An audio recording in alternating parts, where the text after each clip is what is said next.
Olhando essa história evolutiva, eu fiquei com a impressão, comparando os macacos do velho mundo com a história evolutiva do Homo, e fiquei com a impressão que esses primatas, macacos, eles tiveram, assim, nesses últimos 6 milhões de anos aí, parece que um processo mais lento, uma certa estabilidade. E na linhagem dos homens, nem tanto. Essa visão tá mais ou menos, isso aconteceu ou não? Isso aconteceu por quê?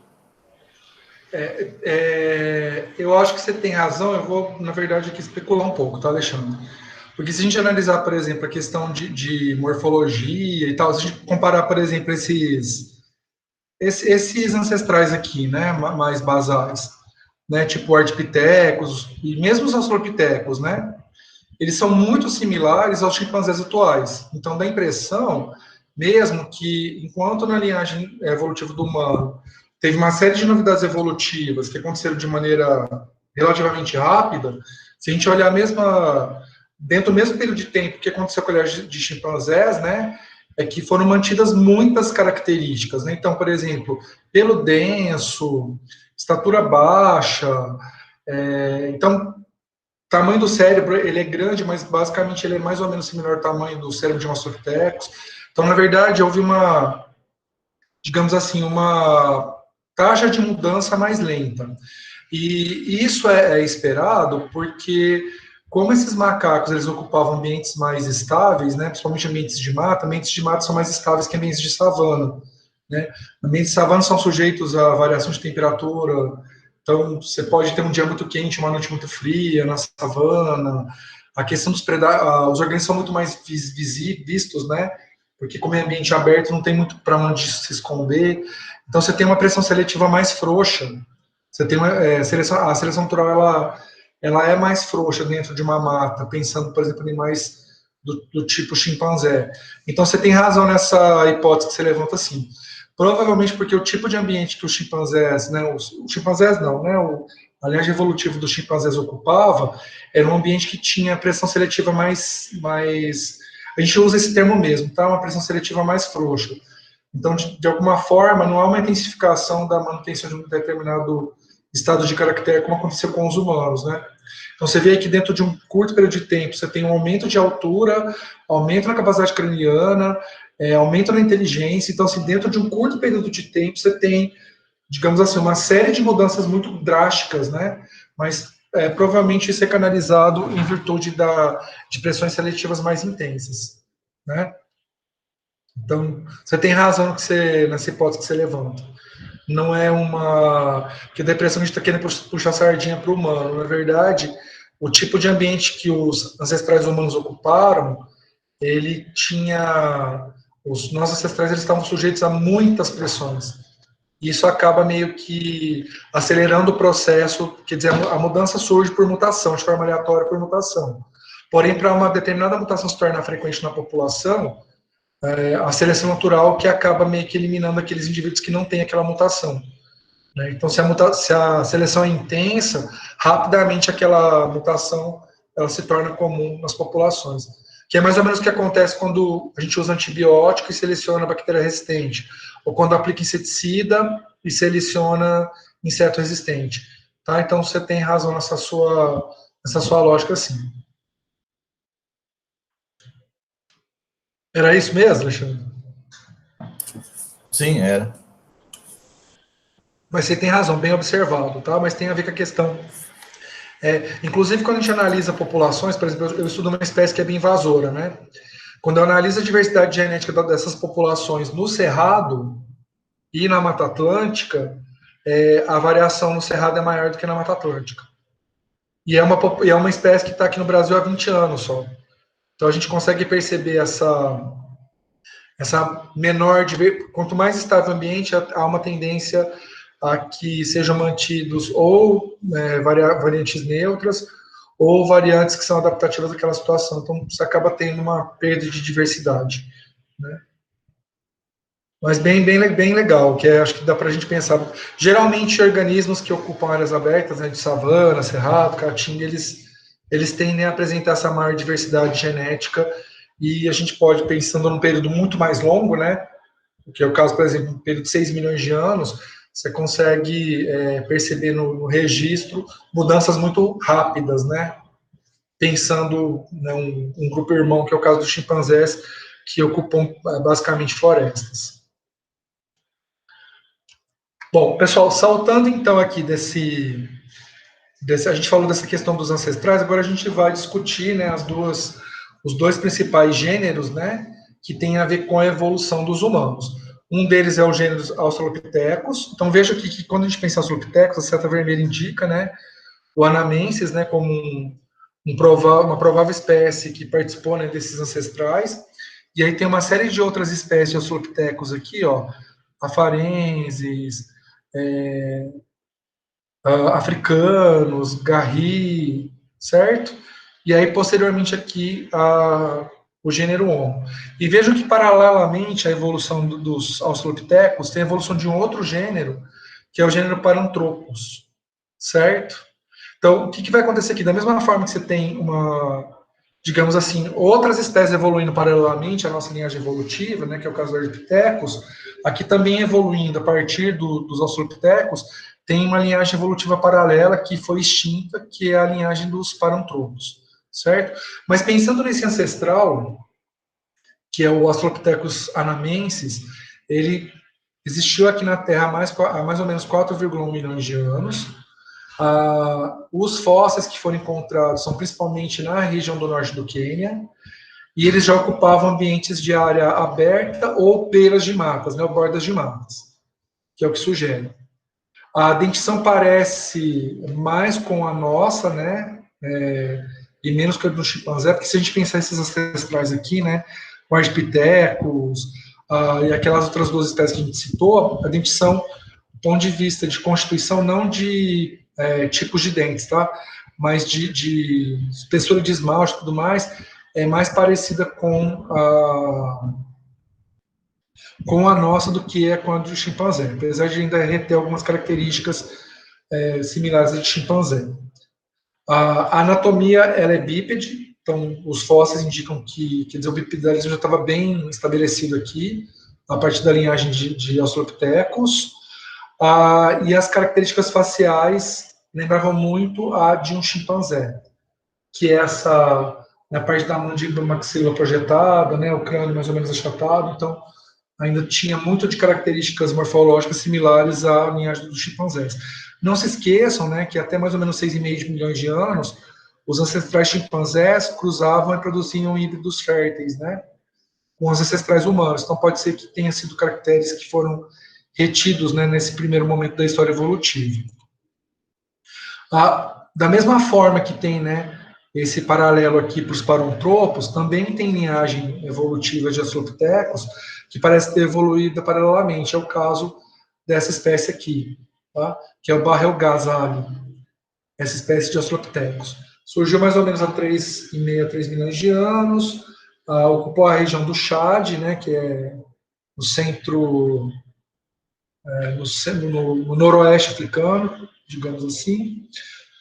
Mas, na verdade, ele ocupa o centro, mais perto do norte, né? Região,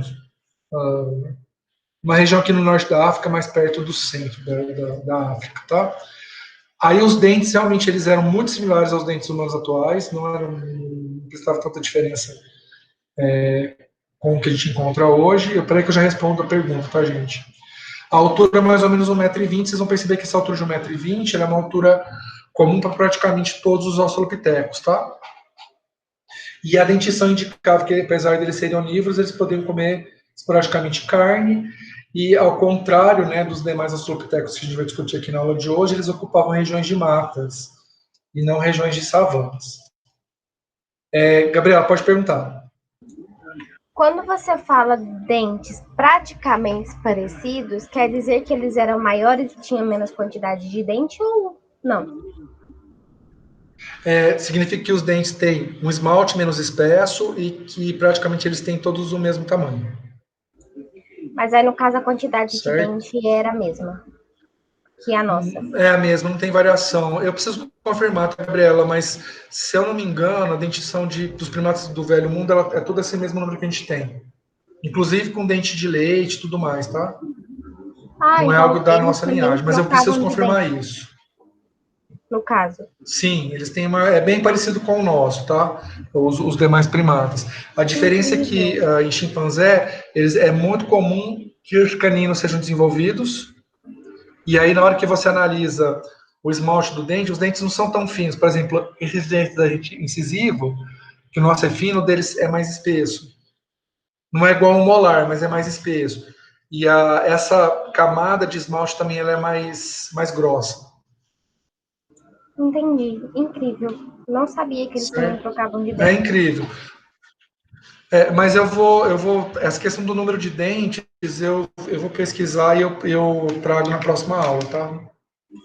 Tá bom, Para obrigada. confirmar. Mas a dentição, basicamente, a diferença é o esmalte e a questão dos caninos que nos demais primatas são desenvolvidos e no caso da linhagem humana tem mais ou menos o mesmo tamanho. E a beleza também não tem problema, viu? Depois você assiste a gravação dessa parte.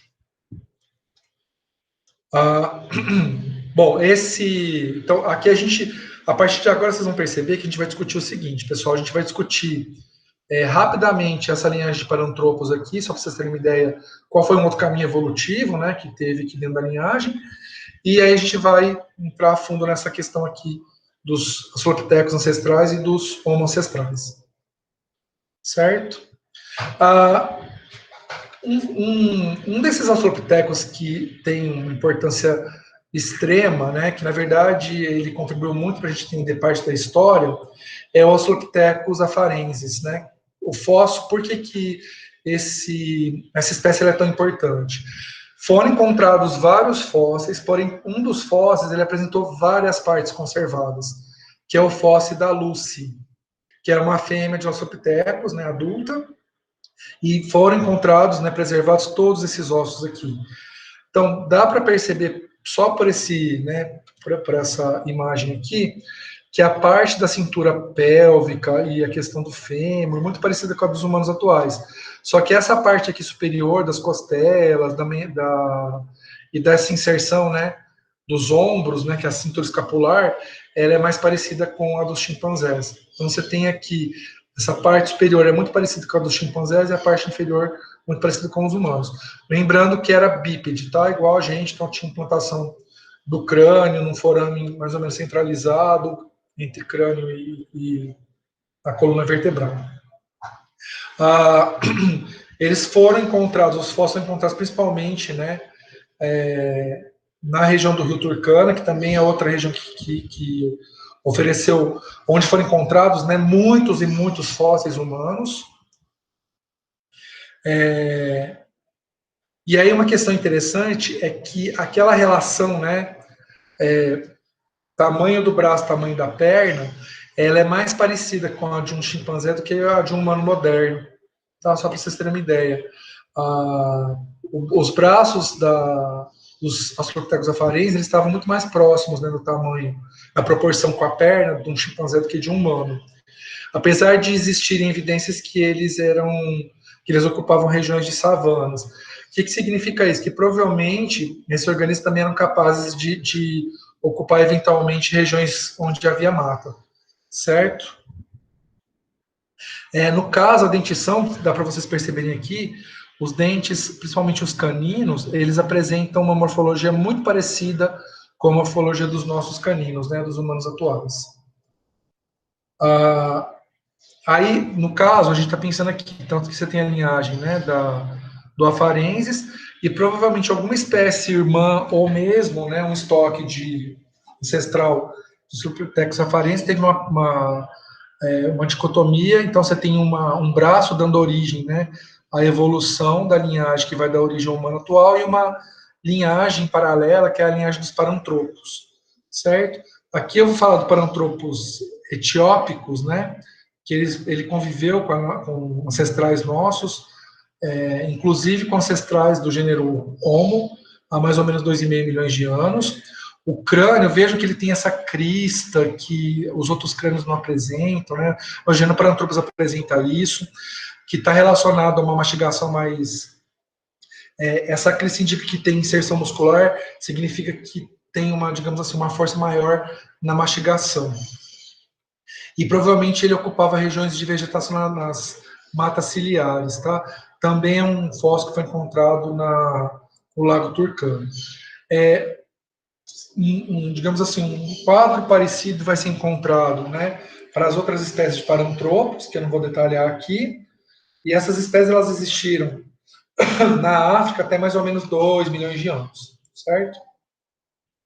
Agora, partindo para as linhagens de Australopithecus, né, e aí que vai dar origem ao nosso gênero, uma espécie também que tem uma importância nessa história evolutiva é o Australopithecus africanos, que ele viveu mais ou menos na África entre 3 a 2,3 milhões de anos, e eles ocupavam principalmente regiões de florestas densas. A primeira espécie do gênero Australopithecus que foi descoberta foi uma espécime de Australopithecus africanos. O Australopithecus garri, que ele provavelmente as populações ocuparam, né, o norte da África, mais ou menos 2,5 milhões de anos, e há indícios que eles usavam algum tipo de ferramenta para destrinchar, matar e destrinchar animais, né? Indicando que já tem aí, digamos assim, uma primeira etapa de produção de ferramentas. Mas prestem atenção, vejam, eu vou falar da questão da Lucy, que é engraçada, tá, Gabriela?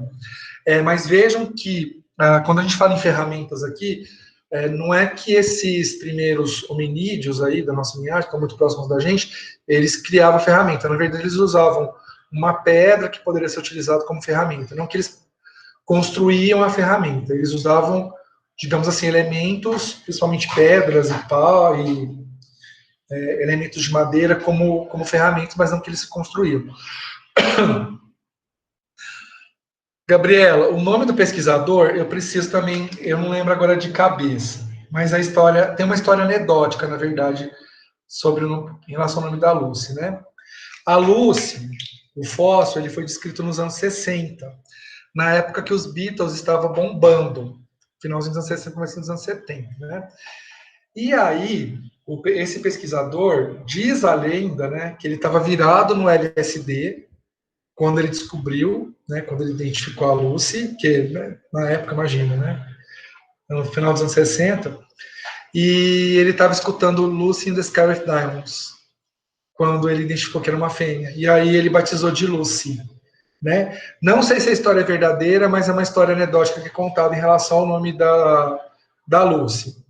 Agora, o pesquisador que deu o nome de Lucy, eu vou também, eu disponibilizo depois lá, ou no grupo do WhatsApp, ou na nossa próxima atividade de síncrono, tá? Eu anotei aqui para não esquecer de fazer isso, certo?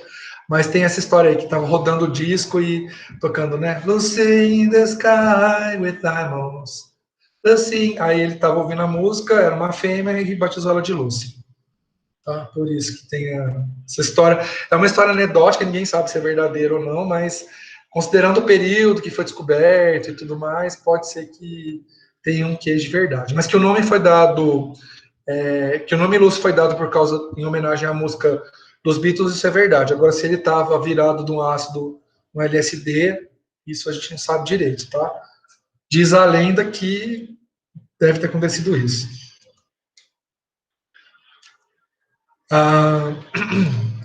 Bom, e aí então a gente sai dessa questão dos australopithecus e entra no gênero Homo. Então aqui, pessoal, vejam que tem os diferentes, né? Tem muito mais do que essas espécies, tá, de gênero Homo. Aqui, essa filogenia traz alguns que têm uma relação direta com a nossa evolução, mas tem muito mais do que isso. Então vejam aqui que tem as espécies mais antigas, mais ancestrais, né? Que é o caso do Homo habilis e o Rudolfensis, até as espécies, né, que são consideradas estoques, né, para evolução, estoques ancestrais para evolução das espécies do gênero Homo, que tem uma relação mais direta com a nossa espécie. Então aqui a gente tem, por exemplo, o Rhodolfensis, o habilis, né, que da datação ele é a primeira espécie do gênero Homo, que se tem notícia. O Homo ergaster, que ele é bastante importante, né, na história evolutiva do Homo erectus e das espécies depois que evoluíram, né, na Europa e na África, que é o Homo sapiens e o Homo neanderthalensis, né? E aí tem o Homo heidelbergensis, que basicamente é uma espécie que deve ter evoluído do Homo erectus, né? Que colonizou uma parte da África, e o Homo erectus, que, digamos assim, é a primeira espécie do gênero Homo que apresentou uma distribuição mais global, certo? Que as espécies que a gente discute até agora, elas têm uma localização muito específica em algumas regiões da África, nenhuma delas tem uma distribuição ampla nem na África, né? E aí o Homo erectus, ele apresenta uma distribuição ampla, não só na África, mas fora dela, principalmente na Europa e na Ásia. Vários registros fossilíferos de Homo erectus em vários lugares do mundo, tá? Do Velho Mundo. Não tem registro de Homo erectus nem na Oceania, nem na América. Então, essa espécie do gênero Homo, ela chegou a vários pontos, né, do Velho Mundo, mas ela não conseguiu chegar ao Novo Mundo. Certo? E aí, falando um pouquinho mais do Homo erectus, né, um fóssil importante foi um que foi encontrado no Lago Turkana, no Quênia. Ele foi, né, descrito em 75, o crânio tem mais ou menos 1,8 milhões de anos. E veja que uma capacidade cerebral de 850 centímetros cúbicos, né? A gente estava com... as espécies anteriores, elas tinham 320, 300 centímetros cúbicos, mais ou menos. Em 84 foi encontrado, foi descrito, na verdade, né, o esqueleto completo de um jovem, né, de um garoto de 9 anos, de Homo erectus, né, que foi chamado de garoto de Turkana.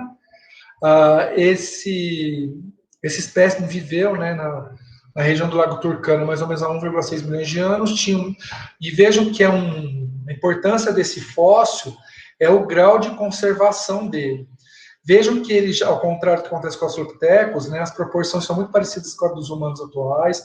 Essa questão da cintura escapular, da parte das costelas, muito parecida com a do humano atual, porém a altura menor, né, a altura média nossa é mais ou menos 1,70 m, mais ou menos, e esse exemplar tinha 1,5 m, né, de altura. E a capacidade craniana de 880 centímetros cúbicos, um pouco maior do que esse outro que foi encontrado que foi descrito em 75. Mas o grande achado desse fóssil é o número de partes, né, de peças que foram encontradas, né? Então, praticamente, você tem aqui um fóssil completo dessa espécie. Né, obviamente que outros exemplares foram escavados, foram descritos, né? Mas esse, com certeza, é um dos mais completos. Pode perguntar, Alexandre. Galego, mas aí na informação ele tinha apenas 9 anos, né? Então, 1,50 m. É porque 9 anos para um erectus não é igual 9 anos para a gente, viu, Alexandre? Eles chegavam na fase adulta aos 5 anos, os erectus. Então, é diferente de nós. Apenas 5 anos já? 5 anos, eles já eram adultos. Então, ele é um garoto, mas na verdade não é bem adulto. Na verdade, é como se ele fosse um adolescente, o que seria uma pessoa de 15 anos para a gente 16. A equivalência melhor é essa, tá? Já estava desenvolvido, já. Já estava desenvolvido, já tinha, digamos assim, ele já tinha a altura de um adulto. Ele tinha evidências de que era um adolescente, digamos assim. E é justamente ele que foi utilizado para mostrar que esse tempo mais tardio, né? Questão do cérebro é questionado que todos, né, da linhagem dos humanos, por causa da questão da postura ereta, né?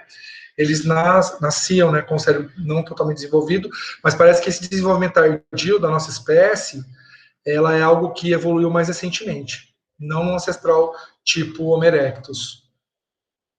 Sim, Gabriela, ele tem desenvolvimento mais acelerado quando comparado com a nossa espécie, né? Então, 9 anos ele tinha aí já praticamente a capacidade reprodutora, mas ele ainda tinha, por exemplo, regiões que indicavam que ele era jovem, certo? É por isso que foi estimado 9 anos, mas a gente não estabelece a mesma relação, tá? De idade para erectus e sapiens. Qual que era a capacidade máxima de vida deles?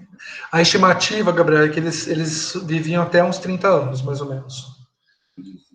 Era bem baixo. Era bem baixo. Só que, assim, essa expectativa de vida de 30 anos, ela também é estimada para os humanos, né? no começo para o Homo sapiens, né? Mas parece que humanos, né, os Homo sapiens, eles podiam viver até 40, 50 anos, na pré-história.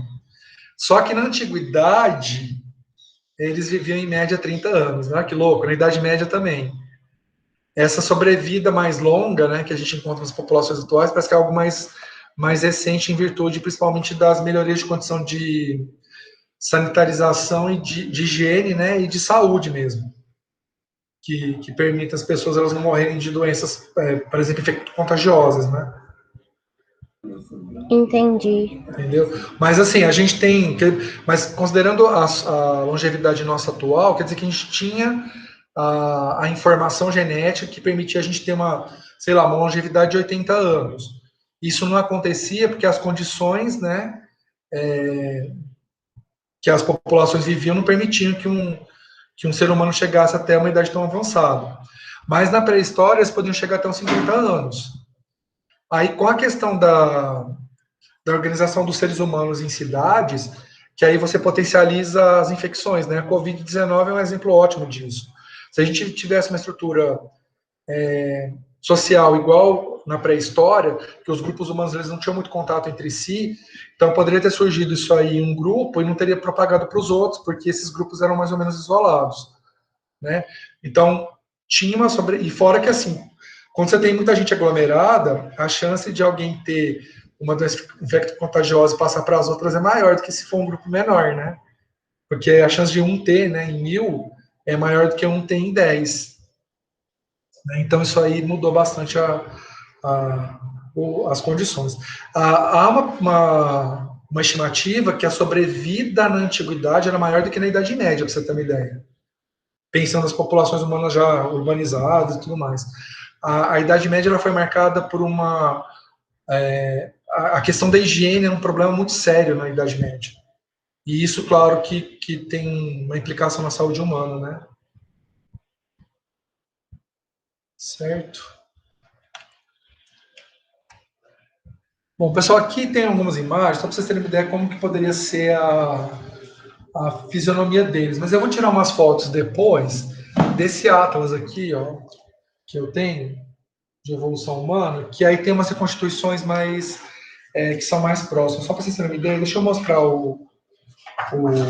pelo menos o Abilis e o Angasser, só para vocês terem uma ideia como que é a proposição que eles são, né? Que eles foram, na verdade. Isso aqui foi, na verdade, desenho livre. Essa reconstrução desse livro, ela considera, por exemplo, certas...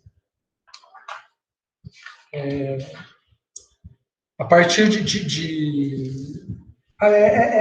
na verdade, gerado por estatística, né? Então, por exemplo, o Homo habilis, provavelmente ele tinha um aspecto parecido com esse. Certo? O Homo... Deixa eu pegar o Erectus, que o Erectus ele para a gente mais interessante. Esse atlas é legal porque ele tem todas as espécies que já foram descritas, tem essa reconstrução deles, né? Olha o Homo erectus.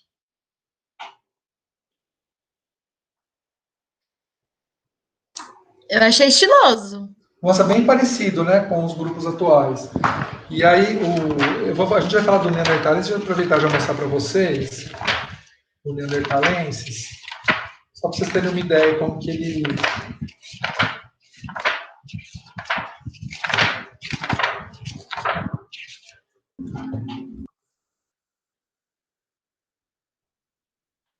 Esse é o homem de Neandertal. É parecido, né? Parecido. Muito parecido. Alguns pesquisadores dizem que se tivesse algum homem de Neandertalensis, existisse um atual, ele andaria entre nós e a gente nem perceberia que é diferente. Aqui essa parte tem assim, tá vendo?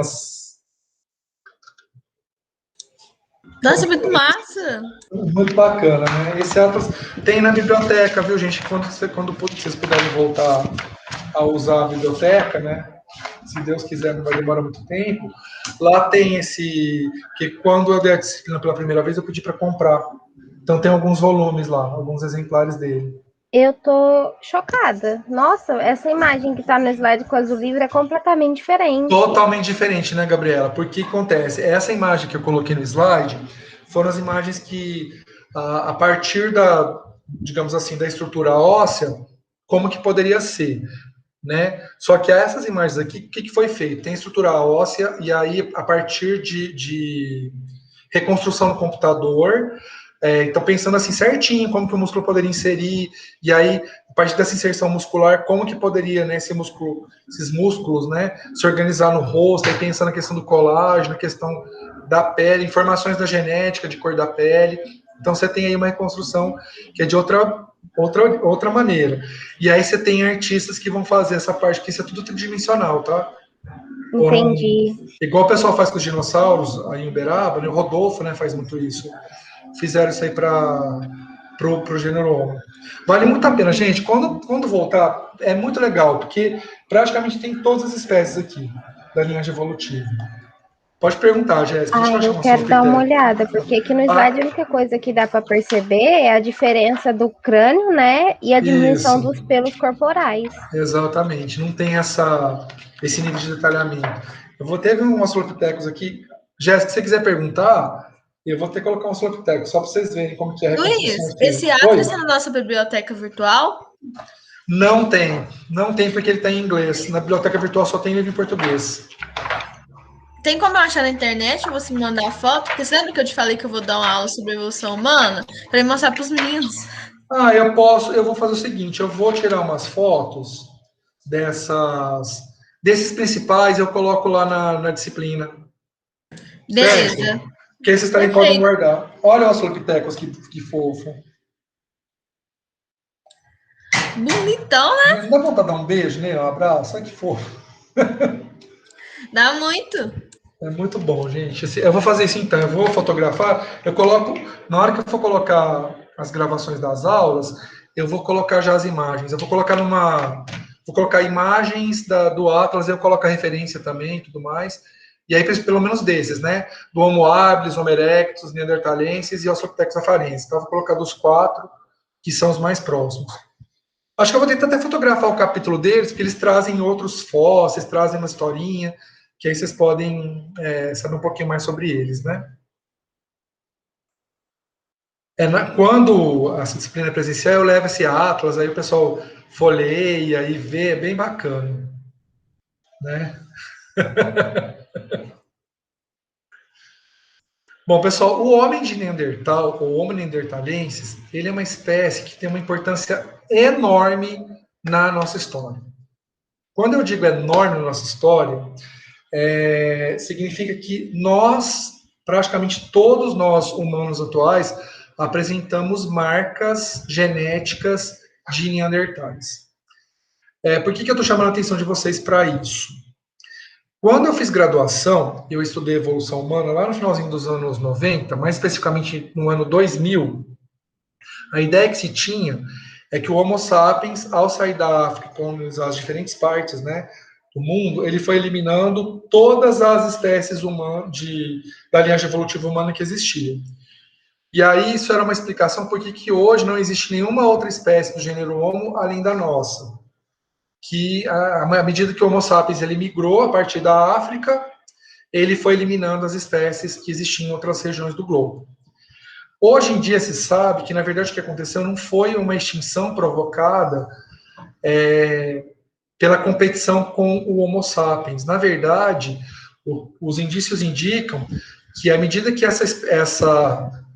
que as populações de Homo sapiens foram saindo da África e colonizando outras partes do mundo, elas foram, na verdade, se agregando àqueles grupos de espécies que já existiam.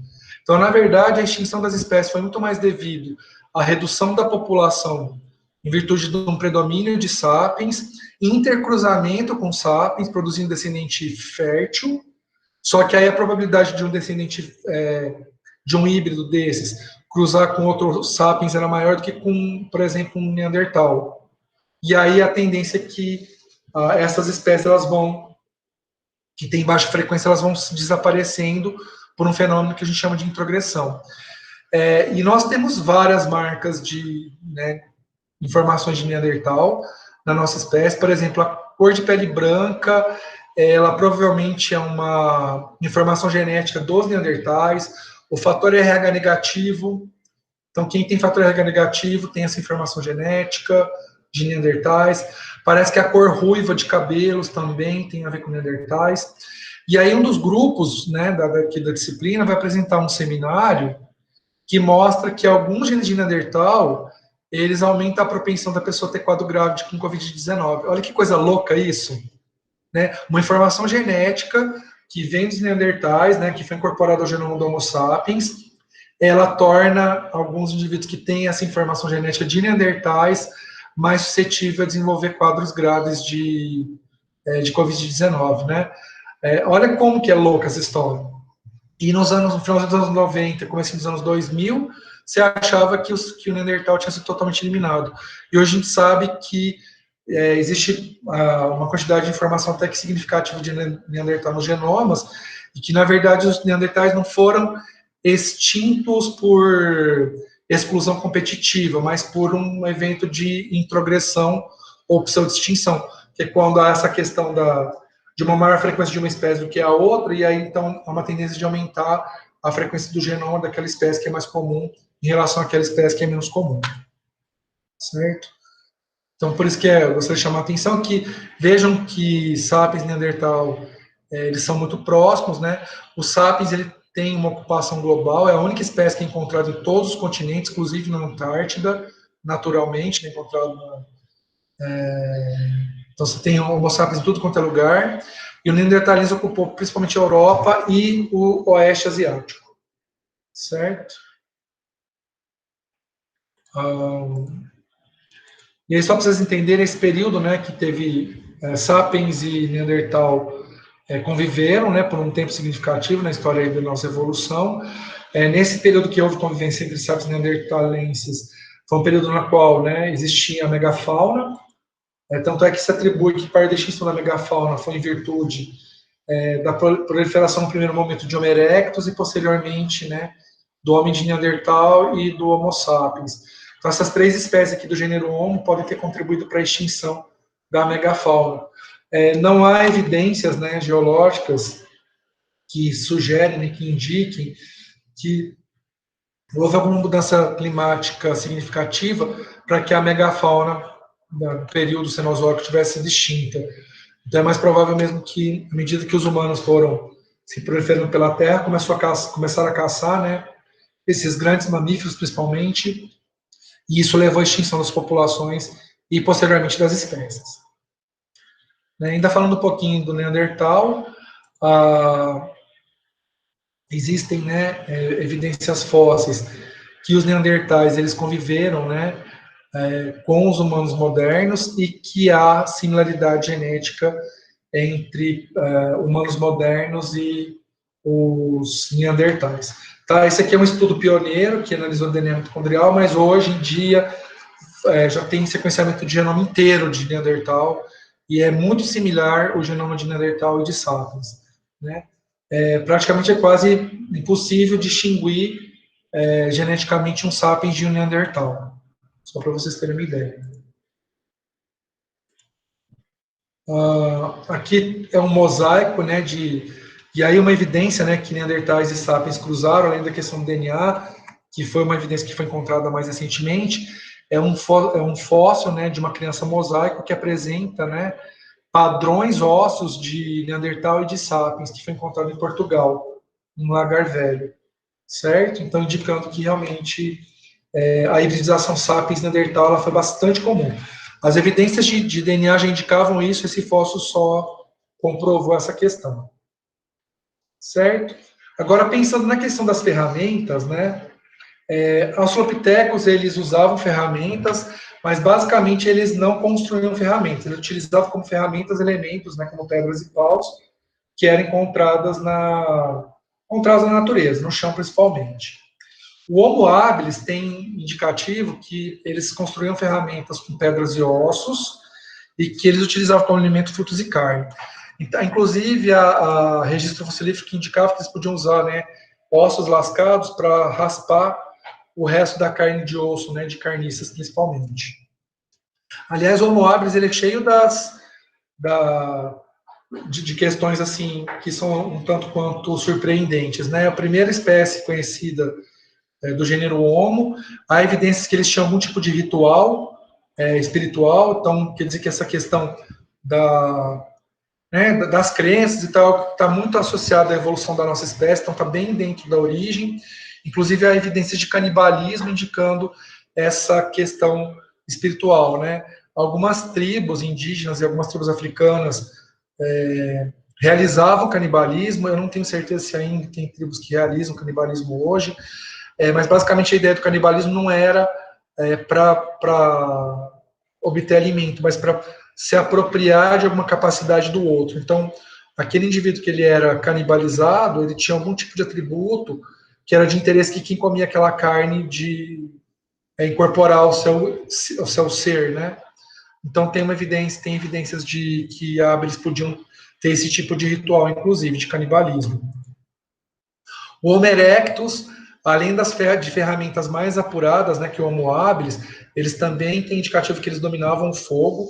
Então eles eram capazes, por exemplo, né, de cozinhar alimentos, porque eles tinham esse domínio do fogo, e também há evidências que eles, com isso, eles conseguiam ocupar regiões mais frias.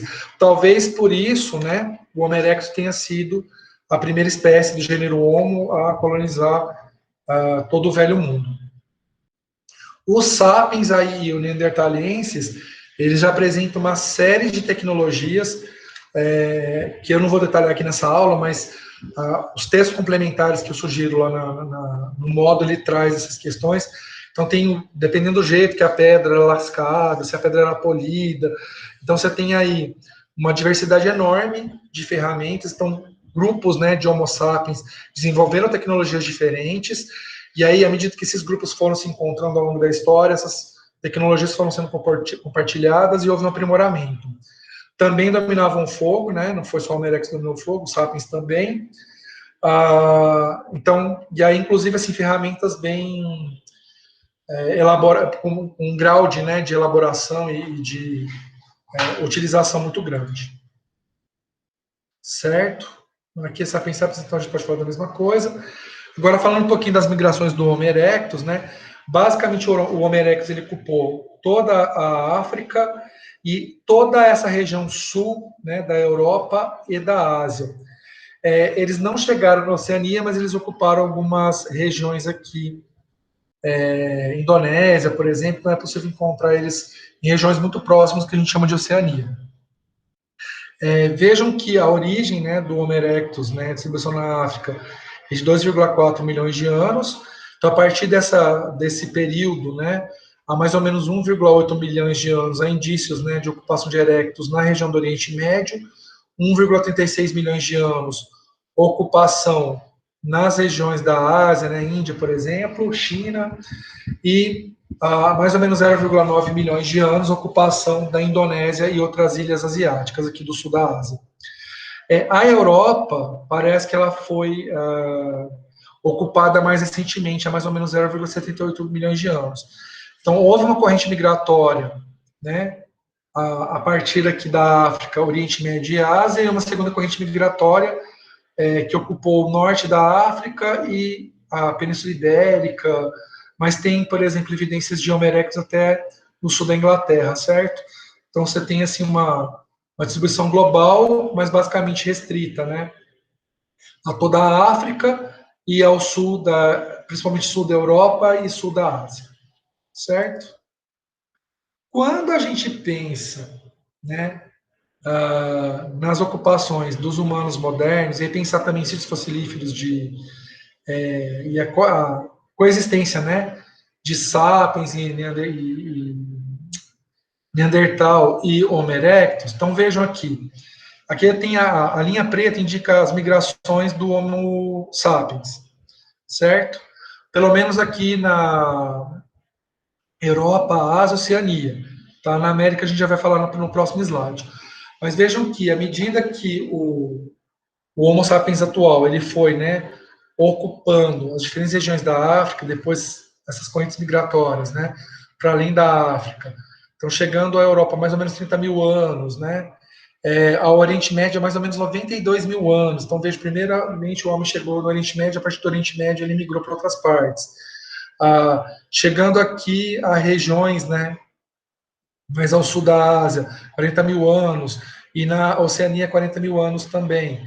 Então, tendo aqui uma ocupação da Ásia entre 60 e 70 mil anos, e posteriormente chegando na América, mais ou menos 22 mil anos. Então, vejam que durante essas migrações aqui, o Homo sapiens teve contato, nessa região que está em amarelo, com os homens de Neandertal, e nessa região aqui que está em marrom, com o Homo erectus. Então, o Homo sapiens, durante os eventos de migração, né, que ocorreram, a partir de mais ou menos 100 mil anos, eles tiveram contato tanto com o Homo erectus quanto com o Homo neanderthalensis, né? Essas regiões de sobreposição aqui que apresenta na figura. Então, só para vocês terem uma ideia, né? Aqui está, digamos assim, o quanto, né, o Sapiens ele conseguiu no Velho Mundo explorar. Então, vejam que o Homo erectus ele tem uma distribuição aqui que pega o sul da Europa, mas pega uma parte da Inglaterra também e tudo mais, né? O Sapiens ele conseguiu colonizar, inclusive, a Escandinávia e outras regiões, a mesma coisa ocorrendo com o norte da Ásia, né? O Erectus ele conseguiu colonizar o sul da Ásia e um pouquinho da região central da Ásia. É só para vocês terem uma ideia dessa questão das migrações. Esse é um outro mapa, né, de migração que detalha um pouquinho a questão, né, da colonização das Américas, né. Então, basicamente, há 130 mil anos, né, o Homo sapiens já tinha ocupado praticamente toda a África. Há mais ou menos 100 mil anos ele chega no Oriente Médio, e a partir aqui do Oriente Médio é proposto que teve uma corrente migratória que colonizou a Europa, mais ou menos 40 mil anos, e uma outra corrente que colonizou a Ásia, a Oceania e a América, né? Sendo que essa corrente chegou na Ásia 67 mil anos, mais ou menos, na Oceania entre 40 e 60 mil anos, e na América mais ou menos 20 mil anos. E provavelmente o Homo sapiens, né, o último continente que ele conquistou foi a América do Sul, há mais ou menos 13 mil anos. Certo? Tem um outro mapa que tem um pouquinho de detalhamento, outras correntes migratórias, inclusive com deslocamento via mar, né?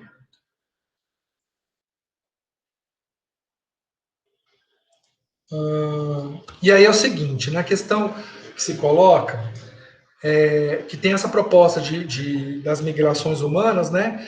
Mas no finalzinho dos anos 70 e começo dos anos 80 se questionou, será que não seria possível, considerando principalmente a distribuição de homem de Neandertal e de Homo erectus, que houvesse a evolução de espécies muito parecidas ao Homo sapiens de forma independente?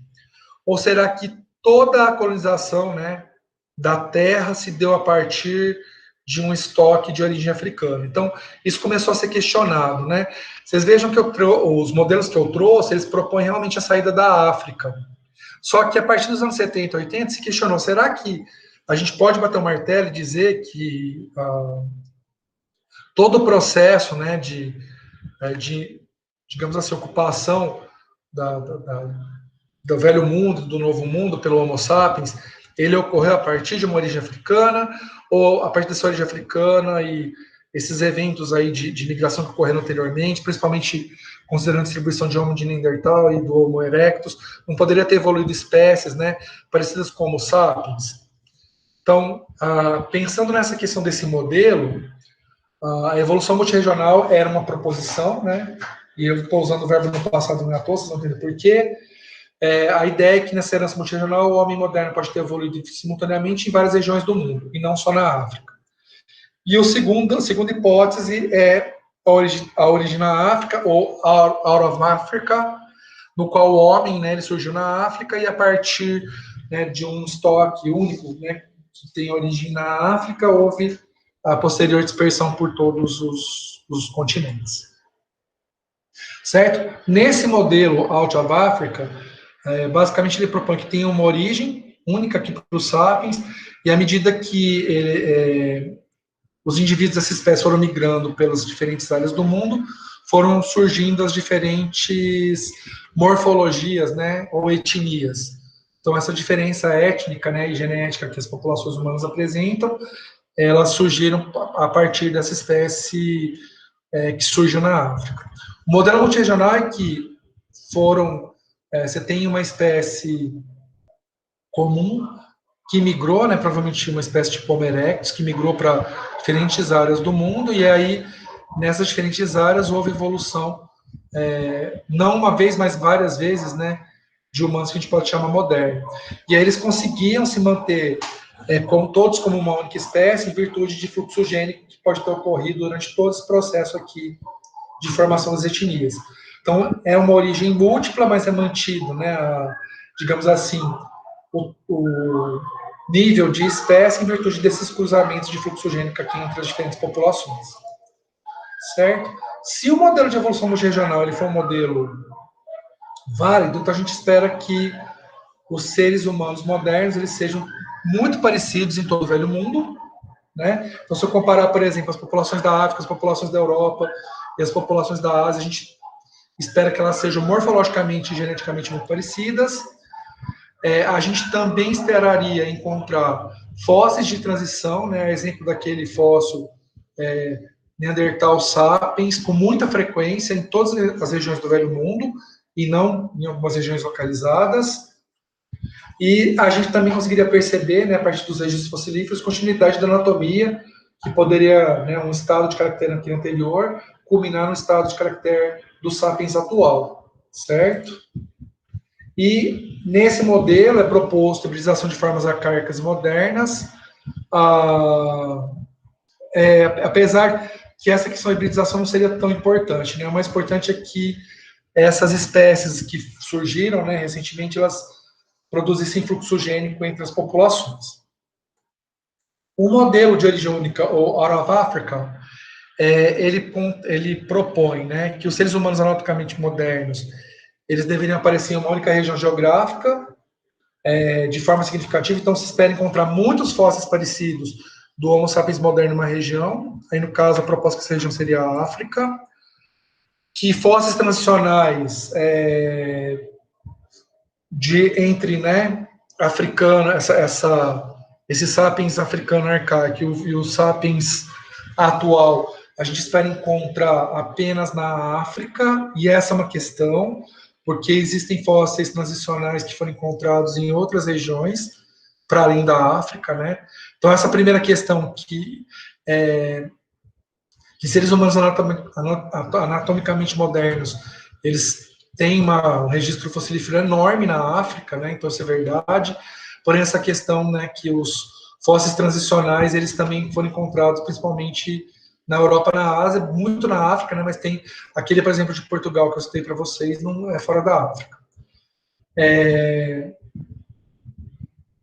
E aí, o que se espera, né? Que a partir do momento que as populações modernas se distinguiram, né, ao longo da evolução, a gente não espera que elas sejam muito similares às populações ancestrais.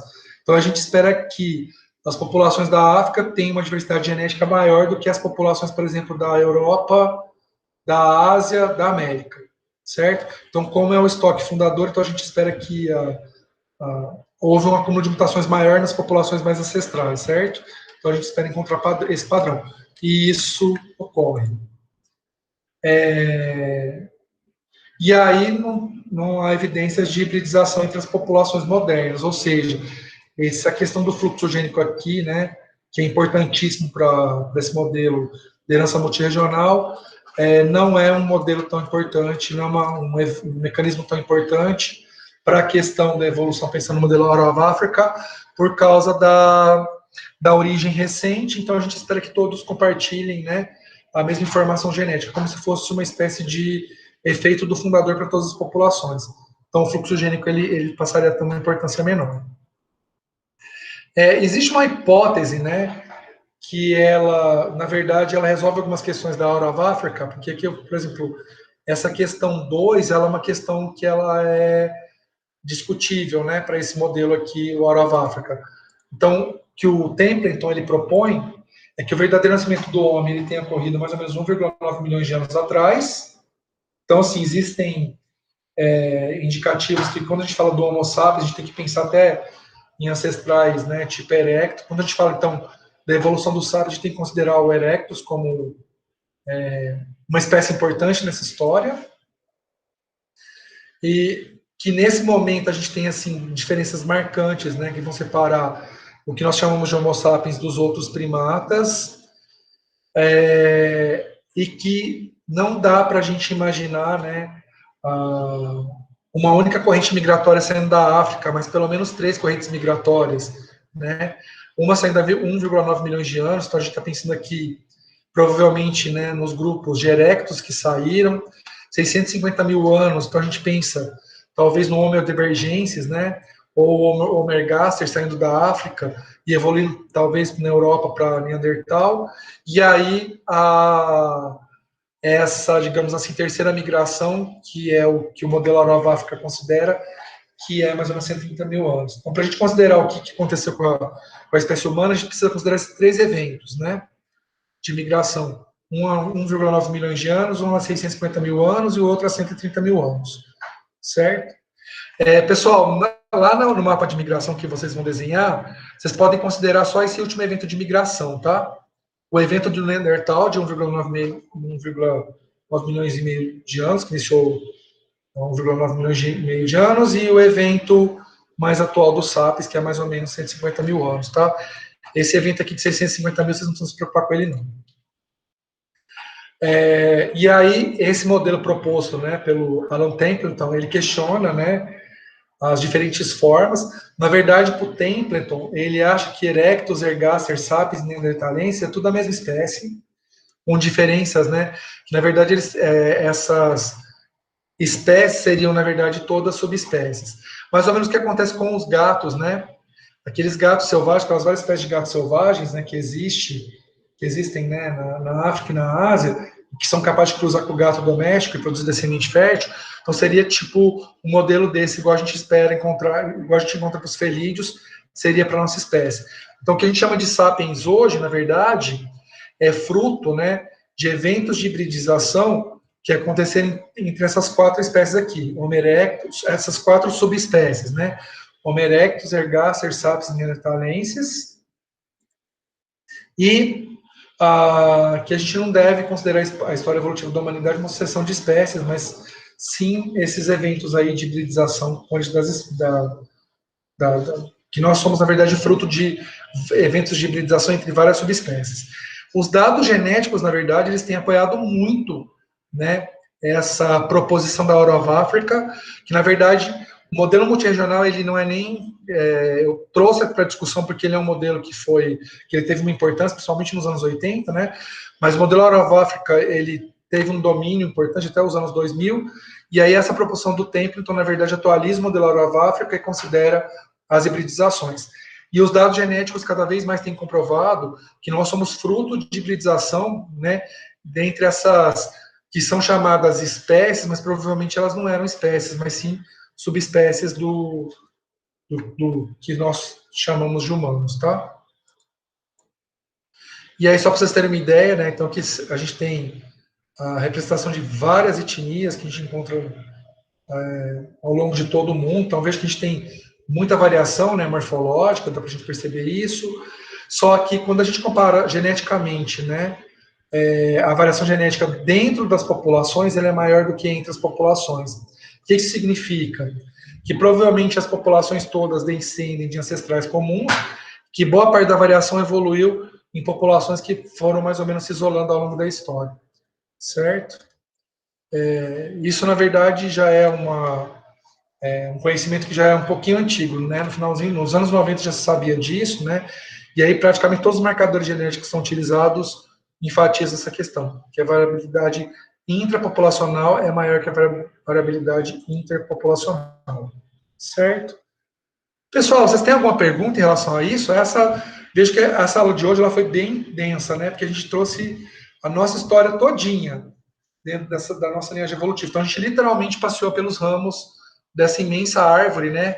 Que a gente chama de hominídeos. Vocês têm alguma dúvida, algum comentário? Olha, Galego, eu sinceramente acho que nesse finalzinho da aula ficou um pouco cansativo prestar atenção na tela do computador, certo. Então vou ter que ver esse final da aula depois.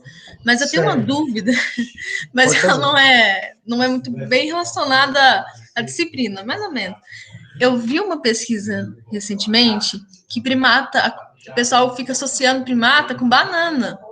E eu vi que primata, banana não é alimento de macaco.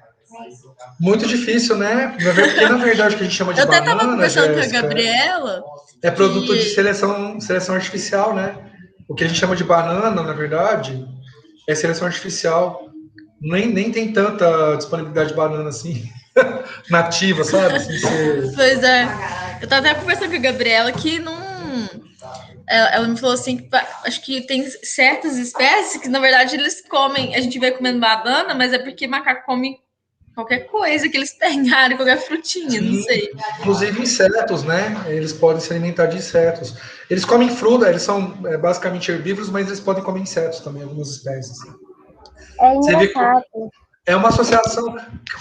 Seria legal descobrir qual foi o produto midiático que criou essa ilusão, né? Que deve ter sido alguma coisa de mídia, viu? Que incutiu essa ideia no inconsciente popular. É bem provável que foi Né? questão Desenho mística animado, mesmo. né? Eu acho Eu que foi acho que aquele sim. desenho daquele macaquinho com o menino, sabe? Que tinha um tanto de banana. Pode ser.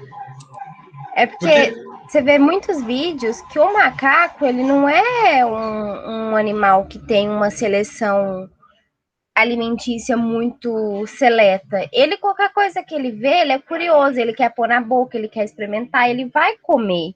Então, se você pegar exatamente. uma banana e dar para o macaco, ele vai comer. Com É a mesma coisa de certeza. você pegar um pedaço de pão, a mesma coisa de você pegar qualquer outro tipo de alimento e dar para ele, por curiosidade, ele vai comer. A única coisa que ele não vai comer é o que não é comível, que ele vai perceber que é duro e não dá para comer.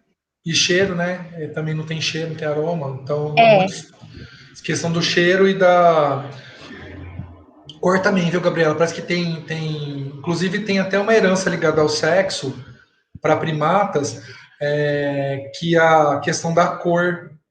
Eles percebem, por exemplo, o vermelho destacado no verde.